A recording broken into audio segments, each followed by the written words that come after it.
Tenderi prej 50 milion lekësh për bojë sinjalistike në Tiranë është denoncuar për parregullsi të rënda dhe favorizim të përsëritur të kompanisë RS&M në pronësi të Nikola Çaçit. Vilat qeveritare në ujin e ftohtë janë vënë në shenjestër të privatizimit mes një gare të heshtur ku përfshihen emra të njohur të politikës dhe biznesit. Një dëshmit rënditëse ka ndryshuar rrjedhën e çështjes për vrasjen e Erion Pelivanit pasi vajza e të pandehurit pranoi se kishte falsifikuar mesazhet që nxitën të atin drejt aktit fatal. Zonja dhe zotërinj, përshëndetje dhe mirë se vini në edicionin informativ, këtu në TV.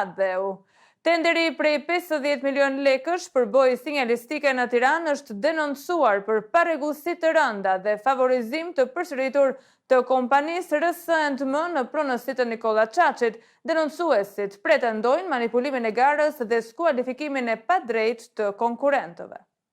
Një denoncim i ri ka dalë në dritë mbi parregullsitë dhe favorizimet e vazhdueshme me tenderët publik, konkretisht me një procedurë të zhvilluar nga Drejtoria e Rrugëve dhe Ndriçimit Publik në Tiranë. Sipas dokumenteve dhe dëshmive të siguruara, tenderi i radhës duket se është taksur për kompaninë e zakonshme fituese RS&M në pronësi të Nikola Çaçit, një emër që shfaqet rregullisht në tenderët publik dhe jo vetëm.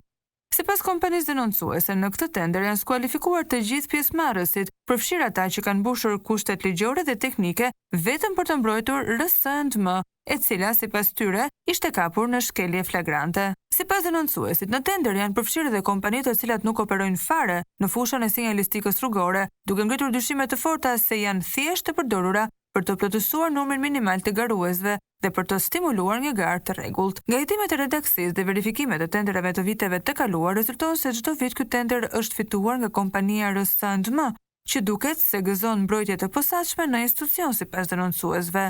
Në një tjetër tender të ngjashëm me një vlerë 41 milion lekë gjithashtu, pritet që fitoria të shkojë po kësaj kompanie, një kompensim i pastër me vlerën e tenderit aktual, sipas akuzave.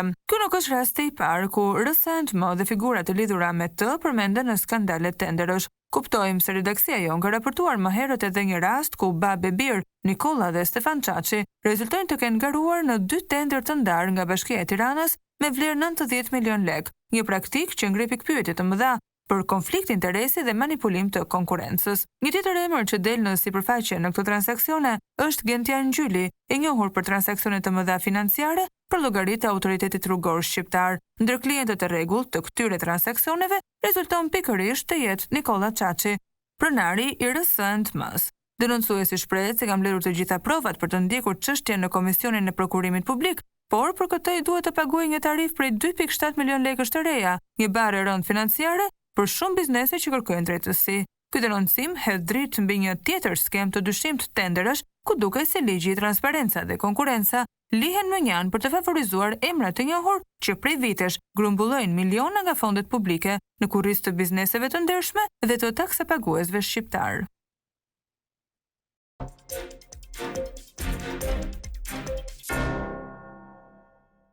Vila qeveritare në ujin e ftohtë në Vlorë janë vënë në shenjestër për privatizim mes një gare të heshtur ku fshihen emra të njohur të politikës dhe biznesit. Pasuria publike rrezikon të përfundojë në duar të oligarkëve në petkun e zhvillimit turistik.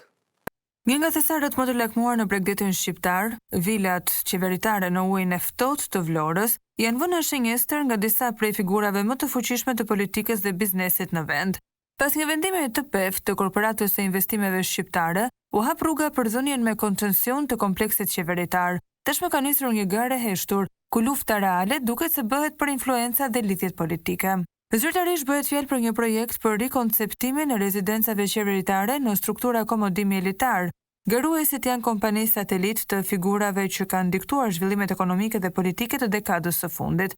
Vllabëruesit e pretendent Ardian Kollozi, ish deputet i Partisë Demokratike dhe ish drejtori i Aluiznit në Vlorë me firmën Blue Horizont 2005 të zotëruar nga djali i tij, Endi Kollozi. Ish kreu i Partisë Demokratike Lokale, i njohur për marrëveshje të heshtura me qeverinë për leje ndërtimi në Lungomare, tashmë kërkon pjesë të tortës në ujin e ftohtë. Alban Xhillari, i njohur për firmën Soleil NC, përmes së cilës operon në Jalë dhe ka përfituar statusin e investitorit strategjik, i favorizuar nga kompania, për të janë ndërtuar rrugë, sjellje i pishëm dhe kanalizime me fonde publike. Një tjetër rast i kapitalizmit të lidhur, ku infrastruktura shtetërore vjen pas interesit privat. Bixhet Pasolli përmes një bashkimi kompanish të udhëhequr nga 2A Group e Valon Ademit, mik i afërt i tij dhe bashkëpunëtor në projekte të mëdha si aeroporti i Vlorës, një emër i njohur për ndikimin e tij në politikën rajonale. Vëllezërit Dulaku, të njohur për aktivitetin në media, turizëm dhe ndërtim, përfaqësohen përmes firmës Edil Al It në bashkim me kompaninë Zdrava.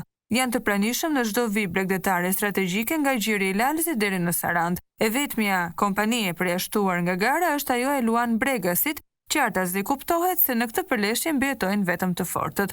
Dhurat plazhin. Fituesi përpoz godinave që përfshin 3 vilat me një sipërfaqe ndërtimi prej 1600 m2 të përfitojë edhe plazhin përballë, një nga më të kërkuarit në Vlorë.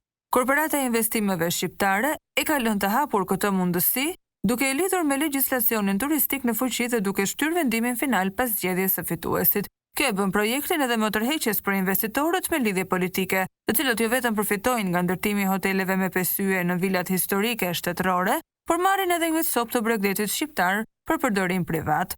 Në dokumentet zyrtare, korporata justifikon projektin me idenë e nënshfrytëzimit të rezidencave qeveritare, por në realitet kjo është një tjetër skemë legalizuar për kalimin e pasurive shtetërore në duar të pakta dhe të fuqishme, me justifikimin e zhvillimit ekonomik dhe menaxhimin e standardeve të mikpritjes, po të tërsohet një pasuri historike dhe natyrore me vlerë të pazëvendësueshme. Apo përdoren këtë marrëveshje si qoka në prag zgjedhjesh, koha do të tregojë nëse ky tender do të jetë një skandal i radhës apo shembulli më i fundit e një Shqipërie ku pushteti dhe pasuria ecën paralelisht. Një vajzë ka denoncuar në redaksin tonë se është dhunuar nga 2 persona në Laç, ndërsa pretendon se policia nuk ka marrë masa ndaj autorëve, të cilët vijojnë ta kërcënojnë atë. Ajo kërkon drejtësi dhe shpreh shqetësimin se dhunuesit po mbrohen nga strukturat shtetërore.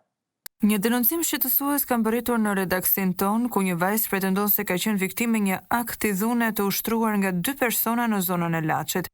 Sipas dëshmisë së saj, ngjarja ka ndodhur në orët e para të mëngjesit para 2 ditësh, kur ajo ndodhej në shoqërinë e 2 shtetasve, Alfred P dhe Kristian B, me të cilët kishte marrëdhënie shoqërore.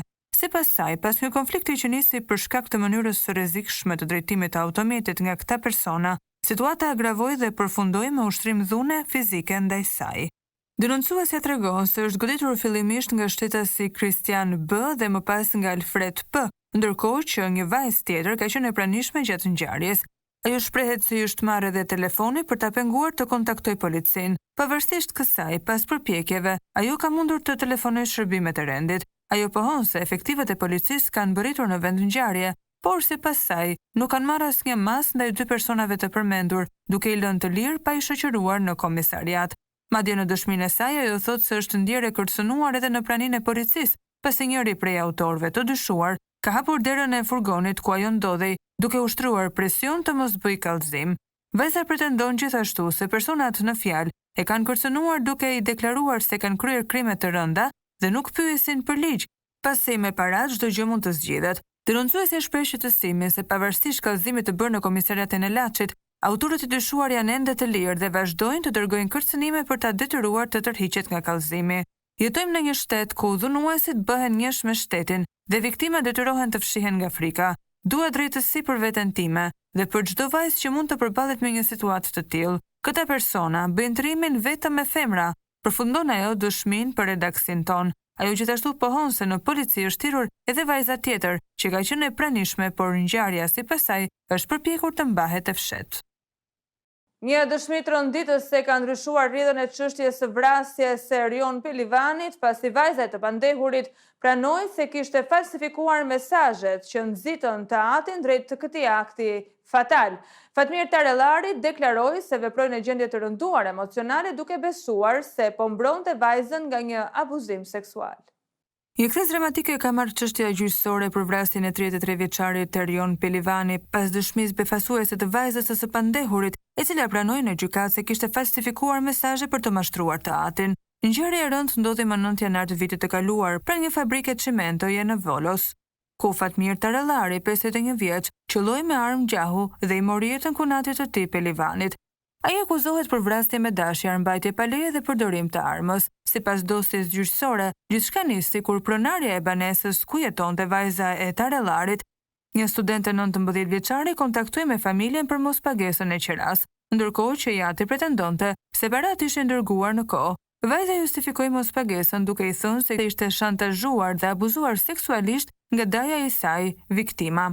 Për të bindur të atin, ajo i tregoi mesazhe që dukeshin sikur ishin dërguar nga Pelivani, duke e shtyrë atë drejt aktit ekstrem. Por hetimet e mëvonshme të policisë greke zbuluan se këto mesazhe ishin të manipuluara. Në sallën e gjyqit në Larisa, vajza pranoi se kishte sajuar vetë bisedat, duke përdorur materiale nga komunikimi me të dashurin e saj, të cilat më pas ja atribuoi Pelivanit për të krijuar një histori të rreme.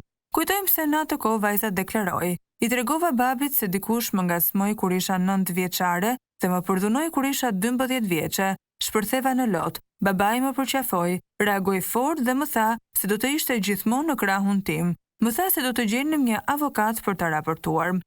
I pandehuri Tarellari deklaroi në gjyq se kishte vepruar në gjendje emocionale të rënduar, duke e besuar se po mbronte vajzën e tij nga një abuzim. "Ishte periudha më e errët e jetës time. Kam bërë një gabim të rënd, jam i shkatëruar", tha ai në sallën e gjyqit. Ndërkohë, procesi gjyqësor vazhdon, teksa gjykata pritet të përcaktoj përfundimisht përgjegjësit për këtë ngjarje tragjike, e cila tashmë ka marrë një dimension të ri moral dhe ligjor pas dëshmisë së vajzës. Një përplasje e dhunshme pranë zyrës së kadastrës në Lezhë ka çuar në arrestimin e 2 personave dhe shpalljen në kërkim të 4 të tjerëve, përfshirë këtu edhe 2 të mitur. Të dyshuarit po përballen me akuza të rënda, përfshirë plagosje me dashje dhe prishje të qetësisë publike. Redaksia jon ka siguruar të tjera informacione ekskluzive lidhur me sherrin e rënd të ndodhur 2 ditë më parë në zonën e kadastrës në Lezhë, ku disa persona u përfshin në një konflikt të dhunshëm fizik. Policia e Lezhës ka arrestuar deri më tani 2 persona. Fation Gjini, 34 vjeç, akuzohet për vepra penale plagosje e rënd me dashje, në bashkëpunim, veprime që pengojnë zbulimin e së vërtetës, prishje e qetësisë publike dhe deklarate rreme para oficerit të policisë gjyqësore. Në pranga ka përfunduar edhe Ervin Nika, i cili akuzohet për plagosje të rënd me dashje në bashkëpunim, veprime që pengojnë zbulimin e së vërtetës dhe prishje e qetësisë publike.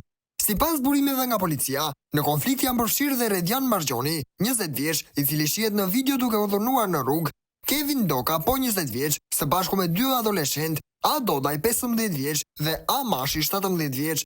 Të katërt janë shpallur në kërkim për veprat penale, plagosje e rënd me dashje në bashkëpunim dhe prishje e qetësisë publike. Pamjet e siguruara nga redaksia jon tregojnë momentin e dhunimit brutal të Redianit, ndërsa në një tjetër video të re pretendohet se në ngjarje është përfshirë dhe nipi ish deputetit socialist Arben Doka, Alekon Doka, vllai Kevin Doka që është shpallur në kërkim. Ai dyshohet jetë personi pranderës së pasme të automitit tip Golf, me të cilin lëvizte edhe Redian Margjoni.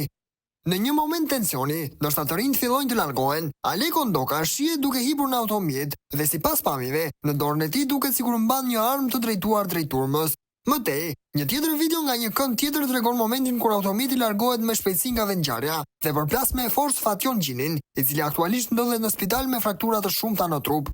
Qytetarët që i njohin nga afër të rinj ngren pretendime se nipat e ish deputetit Arben Doka lëvizin të lirshëm në qytetin e Lezhës, pavarësisht se janë problematik.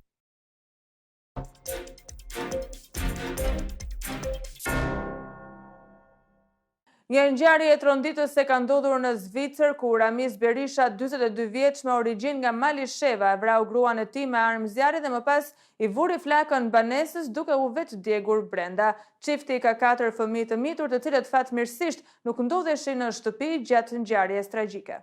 Një ngjarje e rëndë ka ndodhur në një familje shqiptare në Zvicër. Ramiz Berisha, me origjinë nga komuna e Malishevës, ka qelluar me armë zjarri gruan e tij 38 vjeçare dhe më pas i ka vënë flakën shtëpisë duke vetë djegur brenda. 42 vjeçari shqiptar kishte një të kaluar problematike me bashkëshorten e tij, pasi më parë ajo e kishte denoncuar për dhunë në familje dhe sapo kishte dalë nga burgu. Çifti Berisha, të cilët jetonin prej vitesh në fshatin e Pagni të Zvicrës, kishin së bashku 4 fëmijë të mitur. Gjatë incidentit tragjik, përveç armës së zjarrit, dyshohet se Ramiz Berisha ka përdorur edhe një granat, një detaj që ngre dyshime serioze mbi përgatitjen dhe qëllimin e paramendimit të krimit. Pas vrasjes së bashkëshortes, ai ka ndezur qëllimisht zjarrin në banesë, ku më vonë u gjeti pa jetë dhe vetë. Fatmirësisht, fëmijët nuk ndodheshin në shtëpi në momentin e ngjarjes, duke shmangur një tragjedi më të madhe. Për të gjithë ata që komentuan disa ditë më herët për Ilirian, e cila u vra barbarisht nga i dashuri i saj filipinez, a do të dënjoni sërish të thoni se shqiptarët nuk janë po aq të hidhur sa të huajt, madje edhe më keq kur ju shkelet egoja mashkullore. Jam vërtet kurioze për të gjithë ju. Zonja dhe zotrinj, ka qenë kjo gjithçka e përgatitur për këtë edicion informativ. Ju falenderojmë për vëmendjen tuaj. Bashkë në takofshim.